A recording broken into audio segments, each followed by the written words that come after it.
Weekend na, kaya pag-usapan natin ang mga ganap ngayong linggo sa mundo ng politika. Kasama ang former Cabinet Secretary at isa sa mga host ng 4 Alas na si Sir Ronald Llamas. Magandang hapon po, Sec Ronald. Welcome back sa Arangkada Balita. Gandang hapon, Ninya. Happy weekend!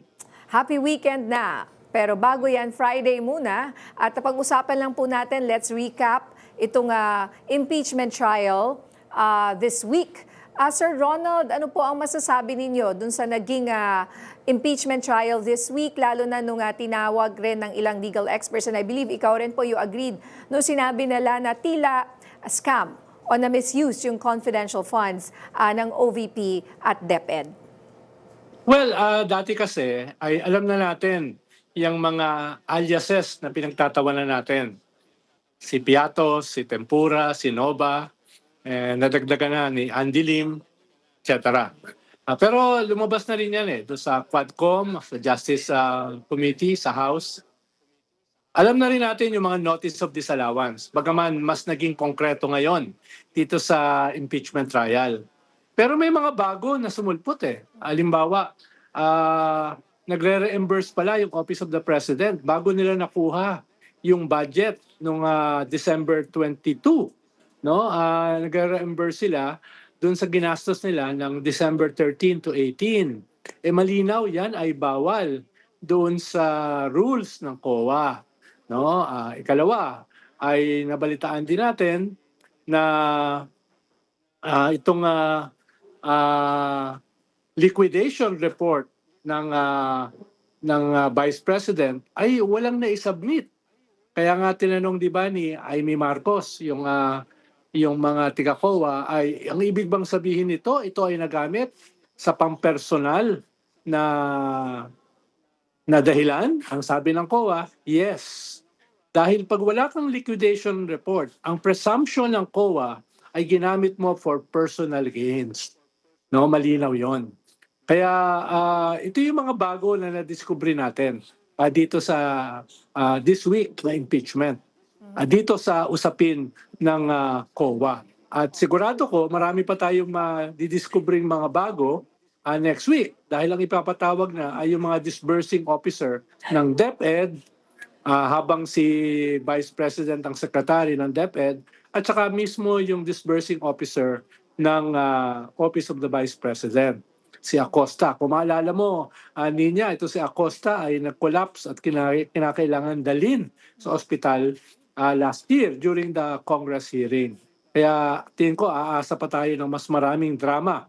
Hindi yung drama ni Raffy Tulfo at saka ni Pia Cayetano, no? Kundi yung drama dito sa mga disbursing officer na ito next week. Naku, kung nagka-collapse nga pala last year, itong si Acosta, baka may reason na naman para hindi siya mag-show up, no? Next week, kasi malaking bagay nga yan. Siya yung nagdi-disburse ng mga pondo na ito. Hindi ho ba? At sabi nga ni Senator Amy, di ba kasalanan ng disbursing officer kung may mga problema, kung may anomalya? Ang sabi naman ng COA, hindi po. Dahil every step of the way ay pinipirmahan ito ng head of office, which means the Vice President. Kaya hindi pwedeng maging fall guy yung disbursing officer. Hindi pwedeng masisi yung disbursing officer laang.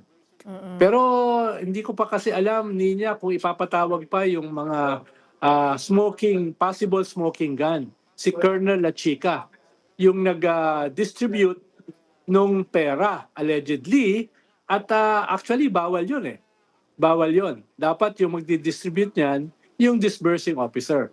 Hindi ko rin alam kung ipapatawag si Madriaga na nag-testify sa Justice Committee sa House na itong intelligence fund ng Office of the Vice President ay hindi naubos ng 11 days lang.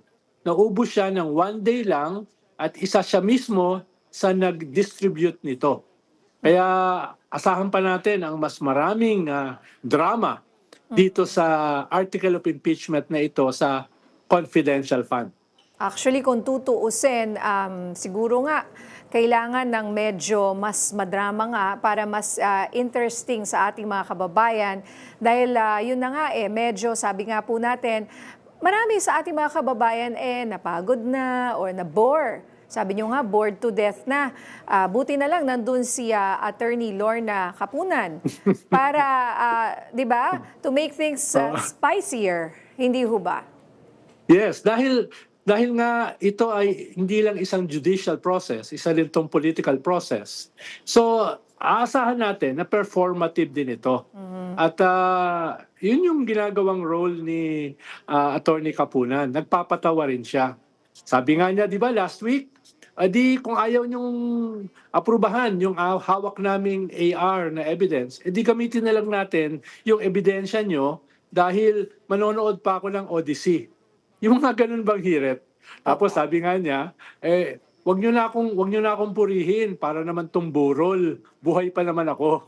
Sabi niya kay yung bata na Opo. defense lawyer. Tapos sinabi rin niya, tempted na ako na paluin sa puwet itong abogadang ito. Oh, So, yes.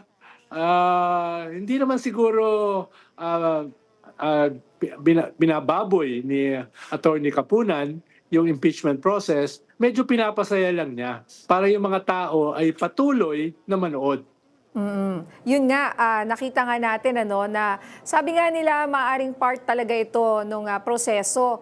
At kung gusto mong intindihin, sabi niya, if you look at the bigger picture, ay dahil nga po sa kanyang mga hirit, ay mas nanood yung mga tao and hopefully mas lalo silang tumutok doon mismo sa mga mas importante pang part ng impeachment trial. Pero may isa pa, Sir Ronald, na lumutang kahapon yung tungkol sa misleading questions issue.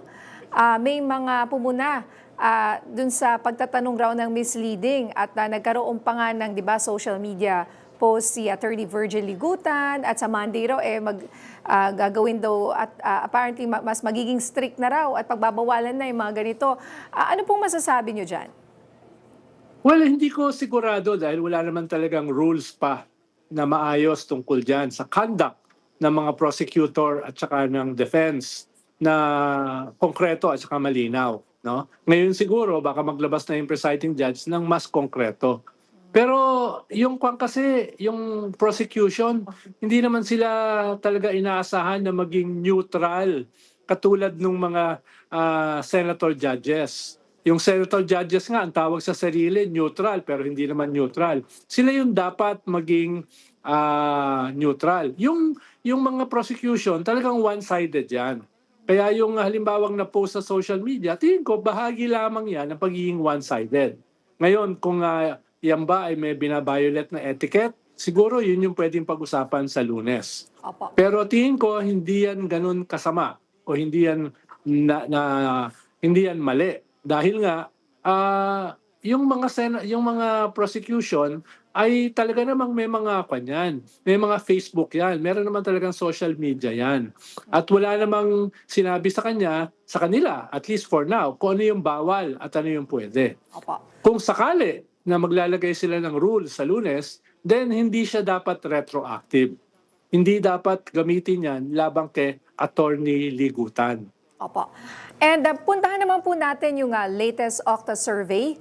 Doon nga po sa pinakahuling survey nila, lumabas dito sa hypothetical tandem round ni na Mayor Leni Robredo at Senator Raffy Tulfo ay dikit o nangunguna pa nga raw laban sa Sara Duterte, Amy Marcos tandem. Ano ang totoong sinasabi po sa tingin nyo nito sa realidad ng politika natin ngayon? Posible ba talaga ang isang Leni-Raffy alliance o magkaiba ang kanilang political basis?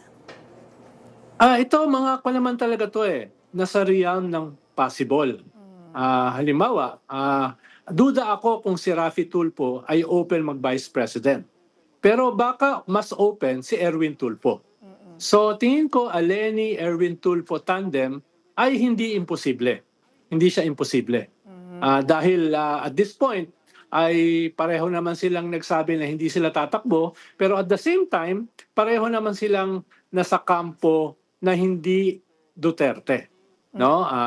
Yung si si Erwin Tulfo nasa administrasyon, si Leni Robredo naman ay nasa isang independent opposition, no? Kaya hindi malayo na sila ay magsama kung sakaling babaguhin nila yung posisyon nila na wala silang interest na tumakbo. Ang mas mahalaga rito ay itong dalawa na nagsasabing hindi sila tatakbo ay pumapantay o lumalamang pa kay Sara at doon sa posible niyang katandem. Yun siguro yung wake-up call sa kampo ni Sara. Dahil si Sara pa lang yung nagsabi na siya ay tatakbo, pero yung mga nagsabi na hindi tatakbo ay pumapantay o lumalamang pa ng konti. Kaya tingin ko ay panic time yung kampo ni Sara. Whether yung kanyang kukuning Vice President ay si Amy Marcos, duda ako. Baka sakali si Robin Hood Padilla ang kunin niya.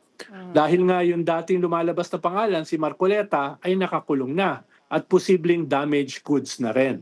No? Okay. So, itong mga tandem na ito ay mag-unfold pa ito, Ninya. Pero mukhang hindi naman ito malayo sa katotohanan.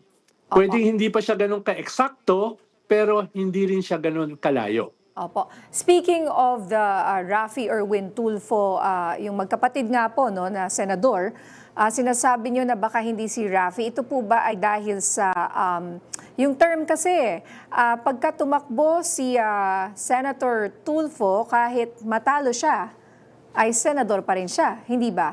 Pero kung si Senator Raffy Tulfo ay matalo, wala na. Yes, kaya nga ang Yung risk halos is sigurado greater. ko, yes, kaya nga halos sigurado ko ay hindi tatakbo si Raffy Tulfo for a higher position. Ang ayon sa aming kwentuhan, ang tatakbuhan niya ay senador. Si Erwin nga, sabi mo nga, Ninya, kahit matalo siya, ay senador pa rin siya. Kaya baka mas open siya. But then again, ang sabi niya, hindi siya interesado. Dahil nga, 2 years pa naman. No, 2 years pa naman. Isa rin pwede na tumakbong Vice President ay si Win Gatchalian. No?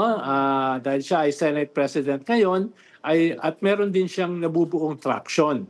No? Okay. So, marami pang pwedeng mangyari, Ninya. Opo. And last, 2 questions, pagsamahin ko na lang para mas mabilis dahil last question ko na raw.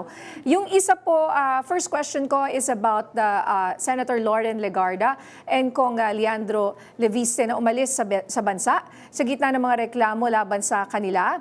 Sa tingin niyo po ba, totoo ba itong medical leave lang o gaya ng sinasabi ng iba, baka may mas malalim na dahilan at yung tanong na babalik pa kaya sila? At yung isa ko naman pong tanong, back-to-back po to yung kay Chris Aquino, pagdalaw niya kay First Lady Liza Marcos.